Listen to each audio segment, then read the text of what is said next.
আসসালামু আলাইকুম, আপনাদের সাথে আছি হাসান জামান।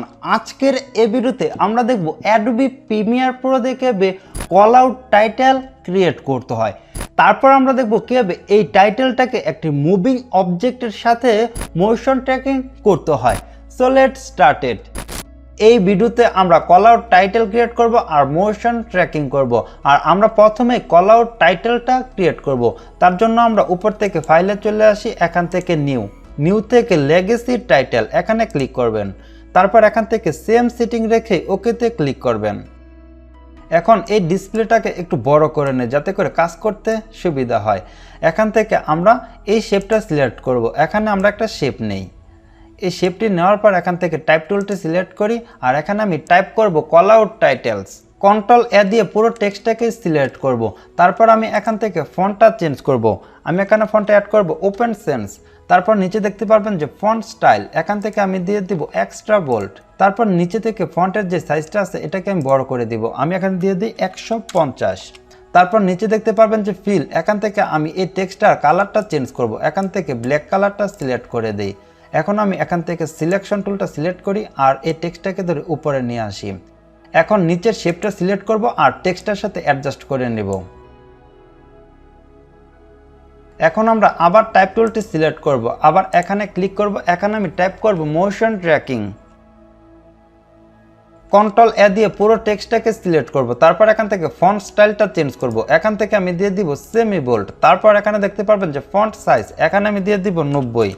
তারপর নিচে দেখতে পারবেন যে কার্নিং এর কাজটা হলো এই টেক্সটের মাঝে পেজ অ্যাড করা। আমি এখানে দিয়ে দিব 30। এখন আমি এখান থেকে সিলেকশন টুলটা সিলেক্ট করি আর এই টেক্সটটাকে ধরে একটু এদিকে নিয়ে আসি। তারপর এখান থেকে ফন্টটাকে একটু বড় করে দেই। এখান থেকে লাইন টুলটি সিলেক্ট করি।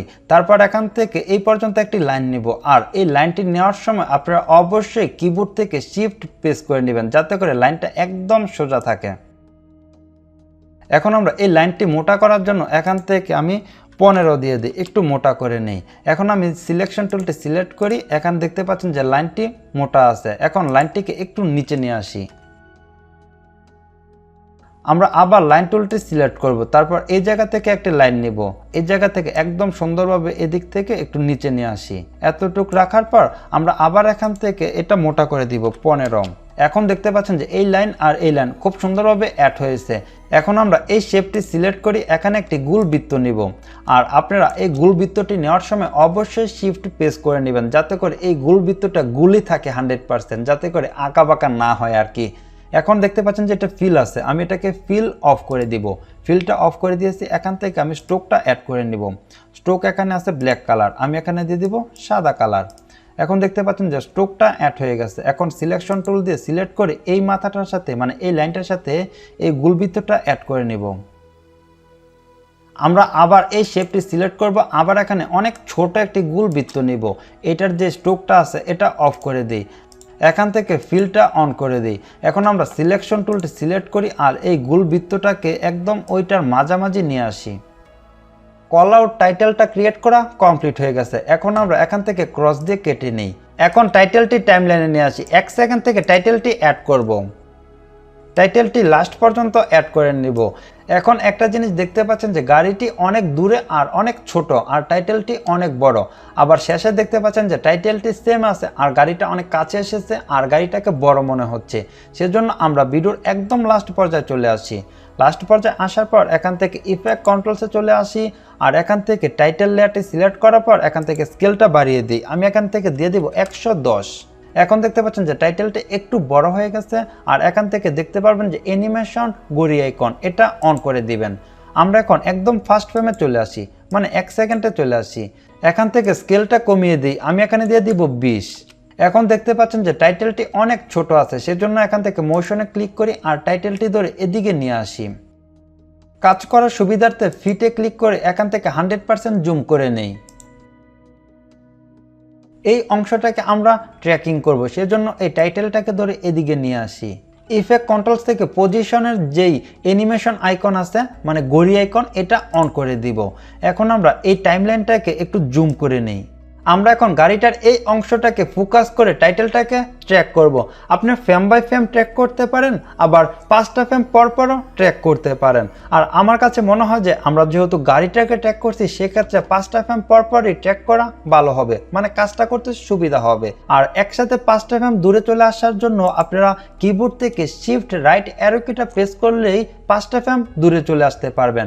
তো আমি এটাকে ধরে একটু উপরে নিয়ে আসি, মানে পারফেক্ট পজিশনে নিয়ে আসি।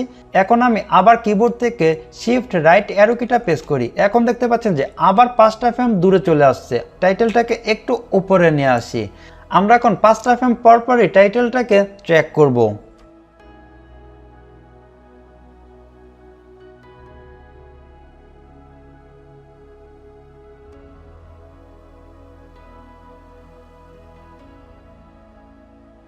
আমরা আস্তে আস্তে ট্র্যাক করে টাইটেলটাকে একদম ফ্রেমের বাইরে নিয়ে যাব।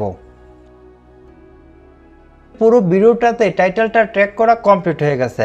এখন আমরা টাইমলাইনটি জুম আউট করি, ভিডিওর একদম প্রথমে চলে আসি। ফাইনালি ভিডিওটাকে প্রিভিউ করি।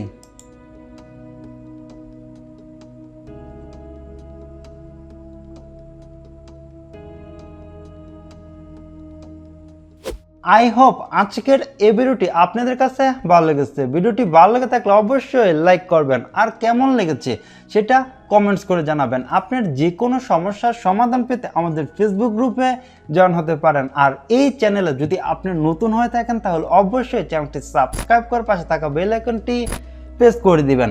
তো আজ এ পর্যন্তই, দেখাবো অন্য কোনো ভিডিওতে। আল্লাহ হাফেজ।